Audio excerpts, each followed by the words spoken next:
If there's a common refrain you hear from children in schools, it's computers, they're just magic. What we want to emphasise in this unit is far from them being magic, they're explainable in terms of logic.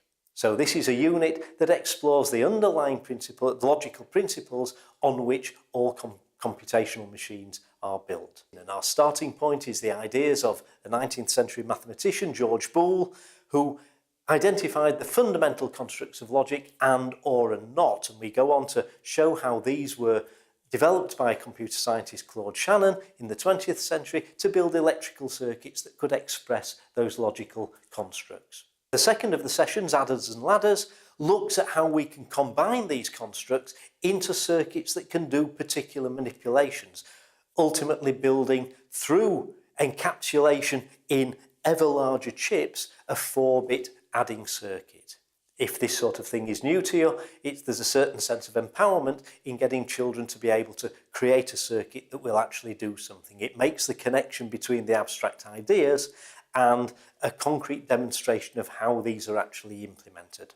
Munching Squares is a programming exercise.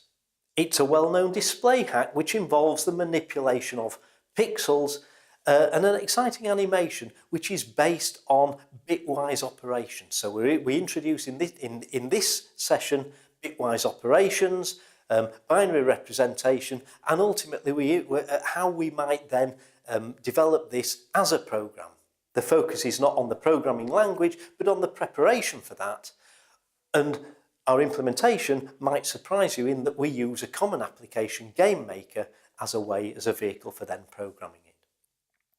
Inside the machine looks at the components and how they interact so that we can explain how a computer will run a program from its memory and fetch, decode and execute each of the instructions in turn. And this von Neumann architecture, as it's called, is looked at again in the final session, the need for speed, where we look at what's called the von Neumann bottleneck. Here we've seen over many years, the last 50 years, an ever-increasing speed in computers as they've got ever faster, they've got ever more powerful.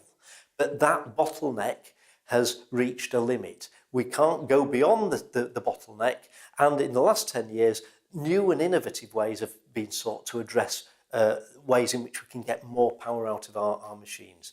So one of the most exciting things to convey to children these days is that they are growing up at the beginning of a new era. Moore's law explained the phenomenal growth of transistor technology through from the 1960s to the turn of the century. The von Neumann bottleneck brought Moore's law to an end. Now what we're looking at is perhaps the beginning of a new era, the era of massive parallelism. And this final session looks at ways of conveying how parallel processing can be implemented and some of the challenges that it involves. For more information about CAS Tenderfoot resources to support training for Key Stage 3 computing teachers, go to www.computingatschool.org.uk/Tenderfoot.